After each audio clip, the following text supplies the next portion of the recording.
de Daniel, capítulo 7, fala também desse personagem.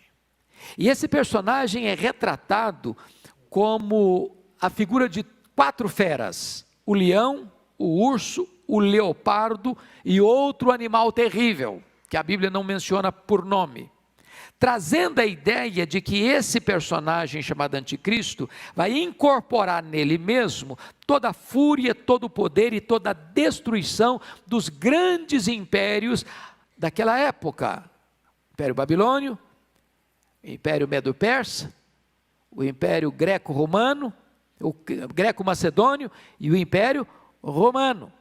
Então, essa mesma imagem é apresentada em Apocalipse capítulo 13.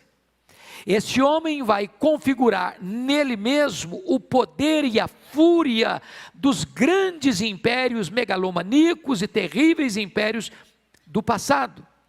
Ele vai ser chamado de o pequeno chifre, e está escrito em Daniel 7:21, eu olhava e eis que este chifre fazia guerra contra os santos e prevalecia contra eles. O anticristo vai fazer guerra contra o povo de Deus e vai prevalecer contra o povo de Deus, no sentido de levá-lo à morte, não à apostasia. Nesse sentido ele prevalece. Mas Apocalipse 12:11 diz que quando um cristão, diante de uma situação de perseguição, onde ele deve optar ou pela vida ou apostatar da sua fé, ele opta morrer do que apostatar, e desta maneira o anticristo prevalece contra esse santo, matando-o, e na mesma medida esse santo prevalece sobre o anticristo, derrotando-o, porque a igreja derrota o anticristo pelo sangue do Cordeiro e pela palavra do testemunho. Mesmo em face da própria morte, não amaram a sua própria vida. Pois bem, queridos irmãos, ainda Daniel 7:25 diz que o anticristo proferirá palavras contra o Altíssimo, magoará os santos do Altíssimo, cuidará de mudar os tempos e a lei, e os santos lhe serão entregues nas mãos. Vai ser um tempo de terrível perseguição. Quando você vai para o ensino de Jesus em Mateus 24, versículos 15 a 28, Jesus faz uma introdução do anticristo na figura de Tito Vespasiano. Se você começar a ler Mateus 24, no sermão profético, você vai perceber que Jesus está falando da invasão de Jerusalém no ano 70. Mas ele faz essa introdução para levar você a uma análise mais profunda e mais longínqua da figura do anticristo. Da figura do anticristo. Da mesma maneira que o ataque a Jerusalém no ano 70, por Tito Vespasiano, entrando, destruindo, arruinando, queimando, massacrando, matando, e de uma forma tão avassaladora, vai ser desta maneira que este maior inimigo, ou mais terrível inimigo da igreja, vai atacar os santos, né? E agora você pode olhar comigo qual é a descrição que João faz. Aliás, preste bem atenção nisso. Dos escritores bíblicos, o único que chama esse personagem de anticristo, o anticristo, é o apóstolo João, e não em Apocalipse, mas nas suas epístolas. Daniel não o chamou de anticristo, Jesus não o chamou de anticristo, Paulo não o chamou de anticristo, quem o chama de anticristo é o apóstolo João. E o apóstolo João vai dizer que já saíram muitos anticristos por aí. O mundo está cheio deles. Por que significa a palavra anticristo? Anticristo pode ser tanto um Cristo substituto, como um opositor a Cristo. Esse prefixo anti pode significar um substituto, um outro Cristo, ou um opositor ferrenho de Cristo. Então, na verdade, há muitos anticristos. Todo aquele que nega que Jesus Cristo é em carne, esse é o anticristo. Em outras palavras, por que João está dizendo isso? Se vocês se lembram, no final do primeiro século, quando João escreveu o seu evangelho, as suas 3 cartas e o Apocalipse, estava dominando o mundo o pensamento grego. Vocês sabem disso. Roma dominou o mundo politicamente, mas Roma não conquistou, não conseguiu dobrar o mundo do ponto de vista filosófico. A filosofia grega, o pensamento grego, a língua grega dominava o mundo. Qual era o problema do pensamento grego? O pensamento grego era dominado pelo dualismo. Matéria má, espírito bom. Então, para os gregos, era impossível você afirmar que Jesus Cristo tinha um corpo físico, que ele tinha se encarnado, porque se a matéria era má. Jesus Cristo não podia ser Deus e homem ao mesmo tempo, porque não podia ser bom se ele tinha um corpo e a matéria é má. Então eles negavam a encarnação. E aí João vai dizer que todo aquele que nega que Jesus Cristo veio em carne, esse é o anticristo. Ele nega a divindade de Cristo, ele nega a perfeita humanidade de Cristo, ele nega Cristo.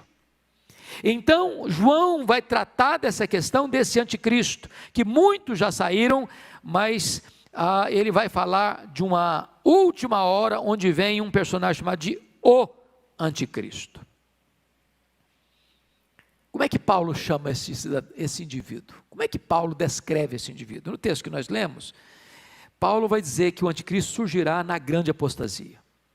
Você acha que está tendo apostasia hoje?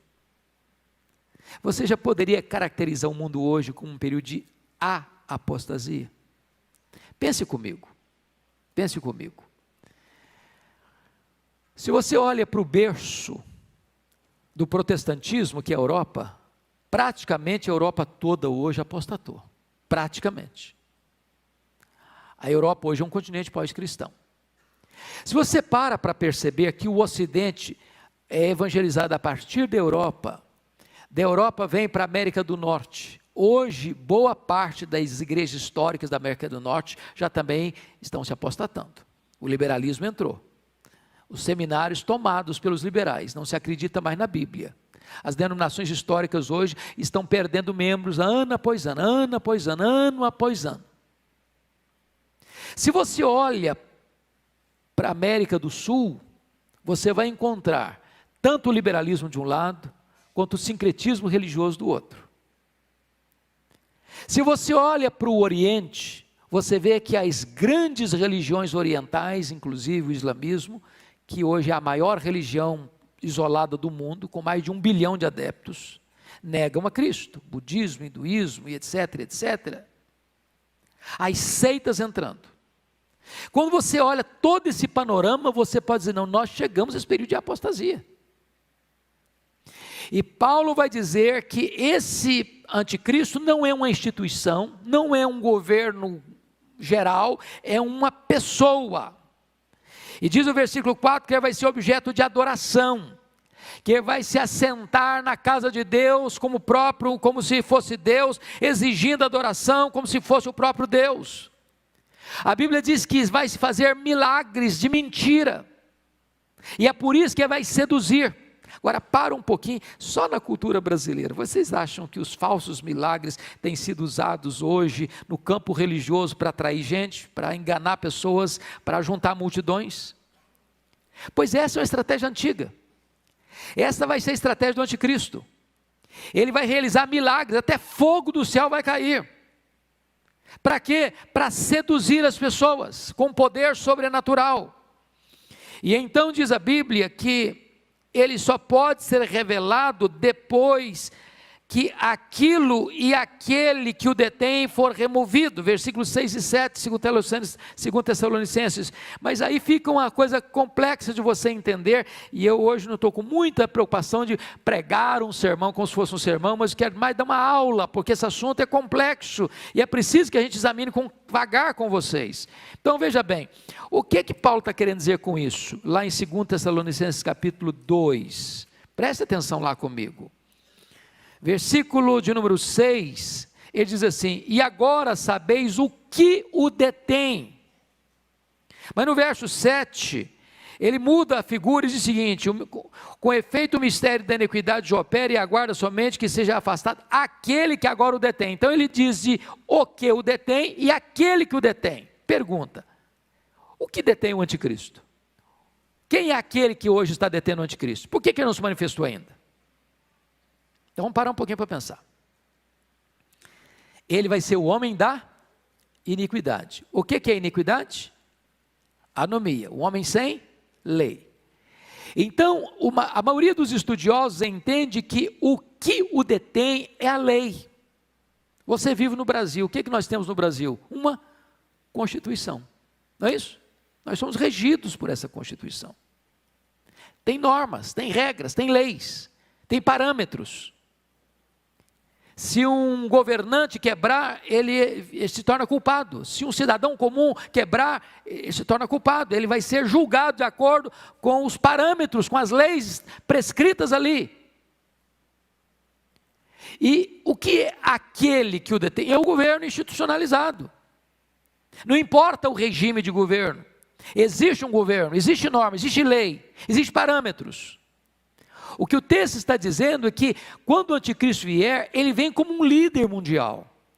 E ele entra exatamente nesse veio do relativismo, ele entra exatamente nesse veio onde as pessoas não querem regras, não querem normas, não querem leis, não querem parâmetros, não querem absolutos. E ele chega exatamente nessa conjuntura para oferecer ao mundo que está caótico um tempo de paz e prosperidade. E o historiador Arnold Toynbee diz que o mundo já está preparado para qualquer líder mundial que oferecer para ele prosperidade e paz. O cenário está pronto.